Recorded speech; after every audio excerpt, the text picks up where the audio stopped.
आकाशवाणी नागपूर संस्कृती भेलोंडे आपल्याला ठळक बातम्या देत आहे.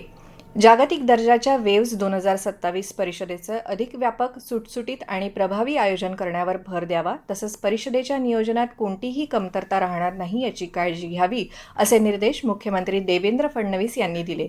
मुंबई इथं मुख्यमंत्री देवेंद्र फडणवीस यांच्या अध्यक्षतेखाली वेव्स 2027च्या तयारीचा आढावा घेण्यात आला, त्यावेळी ते बोलत होते.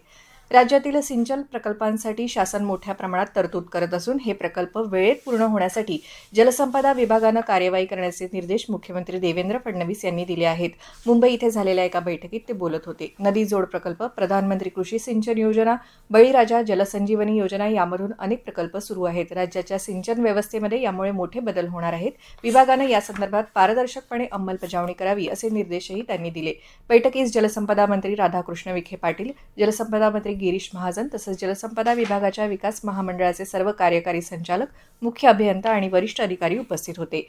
केंद्रीय मंत्री नितीन गडकरी यांचा जलसंपर्क कार्यक्रम 19 जुलै रविवार रोजी महाल इथल्या गडकरी वाडा इथं आयोजित करण्यात आला आहे.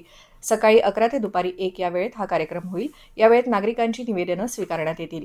प्रस्थानतळीचे महान भाष्यकार, केवलाद्वैतवादाचे प्रवर्तक आद्य शंकराचार्य यांच्या जीवनकार्यावर प्रकाश टाकणारे डॉक्टर सदानंद पिंपरीकर लिखित ज्ञानी यांचा कल्पतरू, जगद्गुरू आद्य शंकराचार्य या पुस्तकाचा प्रकाशन सोहळा उद्या 18 जुलै शनिवार रोजी चिटणवीस सेंटर येथील मिमोसा सभागृहात संध्याकाळी 6:30 वाजता आयोजित करण्यात आला आहे. कार्यक्रमाच्या अध्यक्षस्थानी संत साहित्याचे अभ्यासक प्रकाश एदलाबादकर राहतील. जपानमध्ये टोकियो इथे सुरू असलेल्या जपान खुल्या बॅडमिंटन स्पर्धेत महिला एकेरी गटात भारताची दुहेरी ऑलिम्पिक पदकविजेची विजेती बॅडमिंटनपटू PV सिंधू हिनं उपांत्य फेरीत प्रवेश केला आहे.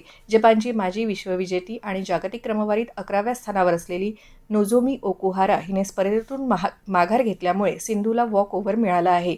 उपांत्य फेरीत तिचा मुकाबला आता 4थ्या स्थानावरच्या चीनच्या चेन युफेई हिच्याशी होणार आहे.